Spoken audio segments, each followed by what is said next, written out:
Hi friends, welcome to Khushi sisters. నేను మీ హారిక. ఎలా ఉన్నారండి? అందరూ బాగున్నారా? ముందుగా మీ అందరికీ కూడా రాఖీ పౌర్ణమి శుభాకాంక్షలు. సో నిన్న అంతా కూడా మేము రాఖీ ఎలా సెలబ్రేట్ చేసుకున్నాము, ఏంటి అసలు రాఖీ విశేషాలు ఏంటి అవన్నీ తెలుసుకుందామా? పదండి వీడియోలోకి అయితే వెళ్ళిపోదాం. నిన్న మధ్యాహ్నం నుంచి రాఖీ కట్టడానికి సమయం బాగుందని, అందుకని పొద్దున్న ఇంకా ఎందుకులే స్కూల్ మానిపించడం అని మా పాపనైతే స్కూల్కి పంపించేశాను అనమాట అండి. సో ఈవినింగ్ వచ్చాక సెలబ్రేట్ చేసుకున్నాం అనమాట. అలాగే మా తమ్ముడు కూడా పొద్దున్న ఎలాగో కార్యక్రమానికి వెళ్ళిపోతాడు కదా, సో మధ్యాహ్నం నుంచే ఉంటాడని చెప్పి సరే ఇంకా పాప వచ్చాక పాప వాళ్ళని కట్టించేసి తమ్ముడు వాళ్ళ దగ్గరికి వెళ్ళి నేను కూడా కడదామని చెప్పి ఇంకా మార్నింగ్ నుంచి సెలబ్రేషన్స్ ఏం లేవు, ఈవినింగ్ నుంచి స్టార్ట్ అయ్యాయండి. సో ఈవినింగ్ ఏంటంటే పాపని స్కూల్ నుంచి తీసుకొచ్చేసిన తర్వాత పాపకి బాబుకి ఇద్దరికి కూడా హెడ్ బాత్ అవి చేయించేసి దేవుడి దగ్గర రాఖీలు ఇలా స్వీట్స్ అన్నీ కూడా పెట్టి పూజ అది చేసేసుకుని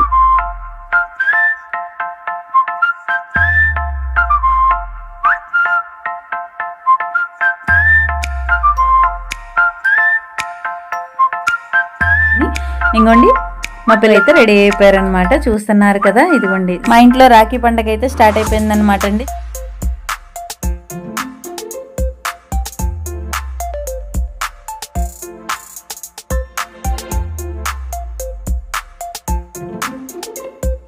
చాలా మందికి ఒక డౌట్ ఉంటుందండి, అసలు ఇది మన పండగ కాదు, ఇలాగా ఊరికే సెలబ్రేట్ చేసుకుంటున్నారు ఇలా అలా అని చాలా డౌట్స్ ఉంటాయండి.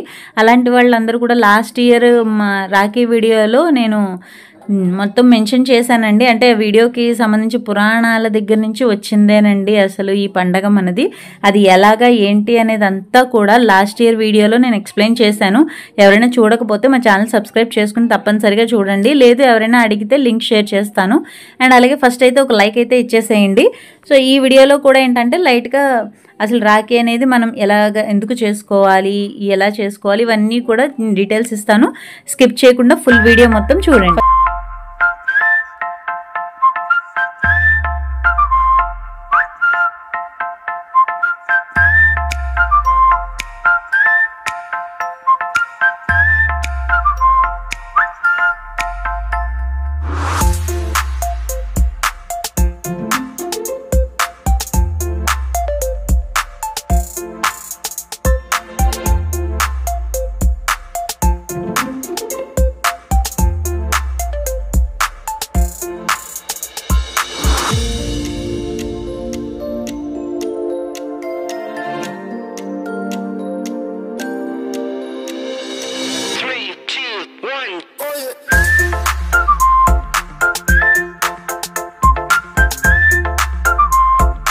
చూడండి, ఫస్ట్ అయితే పిల్లలు సెలబ్రేట్ చేసుకున్నాక ఇక్కడ వీధిలో కూడా ఇంకా మా పాపకి తమ్ముళ్ళు వాళ్ళు అండ్ అలాగే మా బాబుకి అక్కలు వాళ్ళు వీళ్ళు ఉన్నారు. సో వాళ్ళతో కూడా సెలబ్రేట్ చేసుకుని తర్వాత మా బ్రదర్స్ దగ్గరికి అయితే నేను వెళ్ళానండి. సో వీడియో మొత్తం చూడండి. రక్షాబంధన్ అనే పండుగ సోదరి సోదరుల మధ్య అనుబంధానికి గుర్తుగా జరుపుతారు.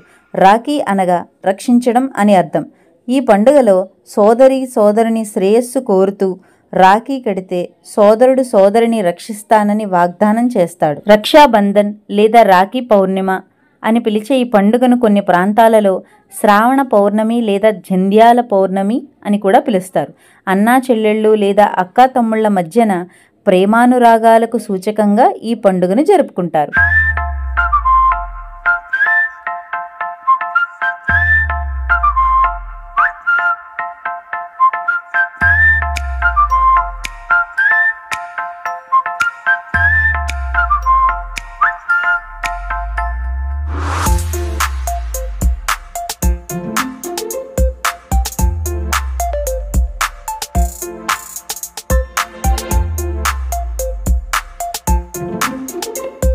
అన్నకు గాని తమ్మునికి గాని ప్రేమ సూచకంగా సోదరి కట్టే రాఖీ అని పిలిచే ఒక పట్టీని కట్టడం ఈ పండుగ ప్రాధాన్య విశేషం.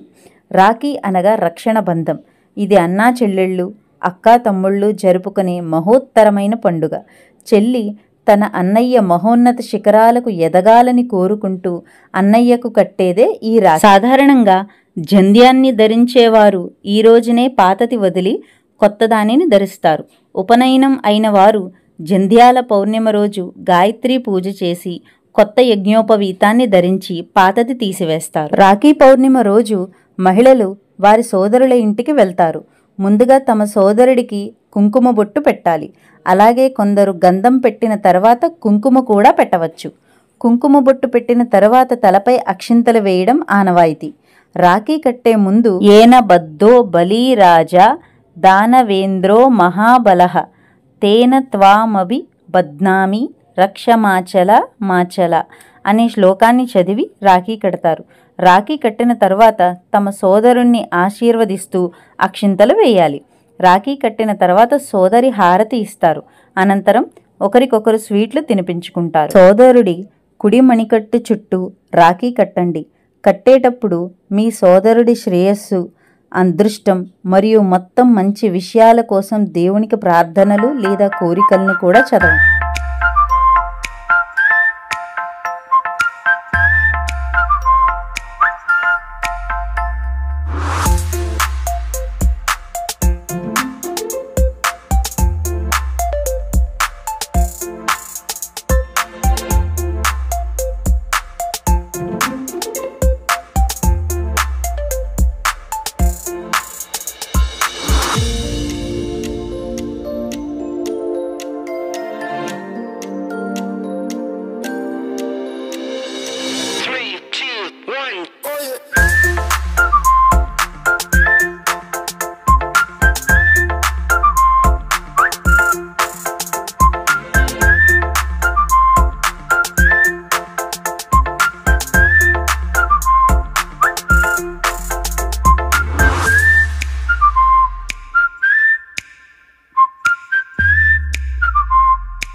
మీరు రాఖీ కట్టేటప్పుడు సోదరుడు తూర్పు లేదా ఉత్తరం వైపు చూస్తూ కూర్చోవాలి.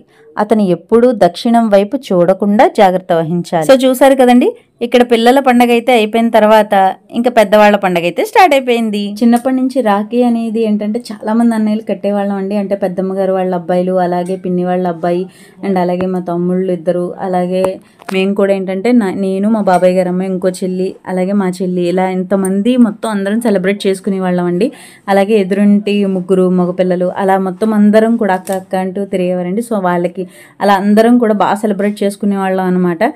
కాకపోతే ఏంటంటే పెద్ద అయ్యే కొద్దీ అన్నీ మీకే తెలుసు కదండి, ఇవి అవి అవి ఏవో అడ్డొస్తూ ఉంటాయన్నమాట అందరికీ. సో అలాగా అందరికీ కట్టడం అయితే అవ్వడం లేదు. కంపల్సరీ మాత్రం ఉండేవాళ్ళు కొంతమంది ఉన్నారండి. సో ఇక్కడైతే చూస్తున్నారు కదా, ఒక రాఖీతో కట్టేసి ఇంకో రాఖీ కడుతున్నాను ఏంటా అనుకోకండి. మా చెల్లి లేదు కదా, అందుకని చెప్పి మా చెల్లికి చాలా రోజులు బట్టి అసలు అవ్వడం లేదన్నమాట. అందుకని దాని బదులు కూడా అది కట్టింది అన్నట్టు నేనే కట్టేసేదాన్ని అనమాట రాఖీ. సో ఏంటంటే అది వీడియో కాల్లో చూస్తుంది అనమాట. ఇదిగో నీకు స్వీట్ అని చెప్పేసి నాకు తినిపించి దానికి కూడా చూపిస్తాడు అనమాట వాడు. సో అంటే అలా అయినా హ్యాపీ ఫీల్ అవుతున్నాం అనమాట, కుదరకపోయినా కానీ. సో ఏంటంటే ఇలాగే నేను చెప్పాను కదండి, కంపల్సరీ కట్టేవాళ్ళు ఉన్నారు. మా తమ్ముడికి అయితే చాలా ఇష్టం అండి రాఖీ. ఏంటంటే ముందు నుంచి కూడా చెప్తూ ఉంటాడనమాట, అక్క వచ్చేసింది రాఖీ, అదిగో ఇంకొక వారం ఉంది, ఈ డేట్లో వస్తుంది, అవన్నీ చెప్తూ ఉంటాడండి. అండ్ అలాగే అభి అన్నయ్య అన్నమాట, మా పిన్ని గారు వాళ్ళ అబ్బాయి, వాడు కూడా అసలు చిన్నప్పుడు స్కూల్ టైం అయితే పొద్దున్నే ఇంకా మేము కూడా లేచి వాళ్ళం కాదనమాట. వాడు వచ్చేసేసి రాఖీ కట్టండి అని అనేవాడు అనమాట అండి. అంత ఇష్టం ఆ అన్నయ్యకి. సో ఆ అన్నయ్యకి కూడా కట్టడం అవ్వట్లేదు. అండ్ అలాగే ఏంటంటే ఇంకా నెక్స్ట్ వెంకటన్నయ్య అనమాట. వెంకటన్నయ్య కూడా కంపల్సరీ మేమే వెళ్ళాలని కూడా ఉండదండి. అభిషేక్ అన్నయ్యకి, వెంకటన్నయ్యకి, మా తమ్ముడికైనాను వాళ్ళే వచ్చైనా సరే కట్టించేసుకుంటారనమాట. సో అంత ఇష్టం అండి వాళ్ళకి రాఖీ. అసలు శ్రీకాంత్ అని మా బాబాయ్ వాళ్ళ అబ్బాయి అండి. సో వాడికి కూడా కంటిన్యూస్గా మేము అందరం కలిసి సెలబ్రేట్ చేసుకున్నాం అనమాట చాలా బాగా. నేను చెప్పాను కదండి, ఎదురుకొండ పిల్లలు ముగ్గురని అక్క అక్క అంటే ఇందులో ఒకడనమాట అండి అఖిల్. సో ఇంకా నిఖిల్ అని, పవన్ అని ఇంకా ఇద్దరు ఉన్నారనమాట. సో ఇలాగ మేమందరం కూడా చాలా కలిసి బాగా సెలబ్రేట్ చేసుకునే వాళ్ళం అనమాట అసలు. సో ఇక్కడ ఏంటంటే ఇంకో ఇద్దరు లేరు, వాళ్ళకి కూడా కట్టడం అవ్వలేదు. చిన్నప్పటిలాగే అందరం ఉండి సెలబ్రేట్ చేసుకుంటా అందరితో ఒకేసారి చాలా బాగుంటుంది కదండి. కాకపోతే ఏంటంటే అవ్వదనమాట, చదువుల వల్ల కానీ, ఉద్యోగాల వల్ల కానీ, లేకపోతే వేరే ఊళ్ళ వల్ల కానీ కుదరడం లేదు. సో అలా అయితే బాగుంటుందని అనిపిస్తుంది. ఇప్పుడు నేను రాఖీ కడుతున్నది వెంకటన్నయ్యకి అండి, పెద్దమ్మ వాళ్ళ అబ్బాయి అనమాట వెంకటన్నయ్య, వాళ్ళ ఆవిడ సురేఖ అనమాట ఇక్కడ కూర్చున్నది వదిన. సో ఇప్పుడు కట్టే వాళ్ళందరూ కూడా ఈ ఊరు కాబట్టి వీళ్ళకి అయినా అండి, ఇంకా మిగిలిన వాళ్ళందరికీ కూడా ఫోన్ కాల్స్, వాట్సాప్లో మెసేజెస్ ఇవే సరిపోతున్నాయన్నమాట. ఇంకా ఈసారి రక్షాబంధన్ రోజున భద్రఛాయ ఉంటుంది. అటువంటి పరిస్థితుల్లో రక్షాసూత్రం కట్టడానికి సమయం ప్రాముఖ్యత చాలా పెరుగుతుంది. ఆగస్టు 19న పూర్ణిమ తిథి తెల్లవారుజామున 2:32 బ్రహ్మముహూర్తం నుంచి ప్రారంభమై రాత్రి 12:50 వరకు ఉంటుందని పండితులు తెలిపారు. పౌర్ణమి ప్రారంభంతో భద్రకాలం ప్రారంభమవుతుంది. కొన్ని పంచాంగాల ప్రకారం భద్ర ఉదయం 5:53 నుండి ప్రారంభమై మధ్యాహ్నం 1:30 వరకు ఉంటుంది. భద్రకాలం ముగిసిన తర్వాత సోదరీమణులు రక్షాసూత్రాన్ని సోదరుని మణికట్టుపై కట్టవచ్చు. భద్రకాలంలో రాఖీని అస్సలు కట్టకూడదంటున్నారు. అలా కడితే దోషమని, భద్రకాల ప్రభావం వారి సోదరులపై తీవ్ర దుష్ప్రభావం చూపుతుందని అంటున్నారు. కొంతమంది ఏమో అలా ఏమీ టైం అనేది ఉండదు, పౌర్ణమి రోజు కాబట్టి కట్టేసుకోవచ్చు అని అంటున్నారు. సో అది కాదు ఇది కాదు అని చెప్పి సో మంచి జరగాలని సాయంత్రం నుంచి అయితే మా పండగని జరుపుకుంటున్నాం. సో ఇక్కడైతే చూస్తున్నారు కదండి, వదిన మా హస్బెండ్కి కూడా రాఖీ కడుతున్నారనమాట. వదిన వాళ్ళ బ్రదర్ వాళ్ళు హైదరాబాద్లో ఉన్నారని చెప్పి వదిన కూడా ఫీల్ అయిందనమాట కట్టలేకపోయానని. అలాగే మా హస్బెండ్ కూడా కట్టినందుకు చాలా హ్యాపీ ఫీల్ అయ్యారండి. సో చూసారు కదండి, ఇదండి నిన్నంతా కూడా రాఖీ పండుగ విశేషాలు ఇవన్నమాట. ఇంత బాగా సెలబ్రేట్ అయితే చేసుకున్నాము మేము. సో ఇక్కడైతే చూడండి, వీళ్ళిద్దరే స్వీట్ తినిపించుకుంటున్నారు, నాకు పెట్టట్లేదని చెప్పి కొంచెం అన్నయ్య అలిగాడు అనమాట. సో స్వీట్ పెట్టిన తర్వాత అయితే హ్యాపీ ఫీల్ అయ్యాడు. సో అలాగే ఏంటంటే మా పనుల్లో మేముంటే మా వాడు చూడండి ఇంకా గుడి మొత్తం ఒక చుట్టేస్తున్నాడు అనమాట. సో ఫ్రెండ్స్, మా వీడియో కనుక మీకు నచ్చినట్లయితే ప్లీజ్ లైక్, షేర్, కమెంట్తో పాటు సబ్స్క్రైబ్ చేసుకోవడం మర్చిపోకండి. Thank you for watching. Next వీడియోలో మళ్ళీ కలుద్దాం. అంతవరకు సెలవు. వెళ్లే ముందు happy Rakshabandhan to all of you. Bye bye.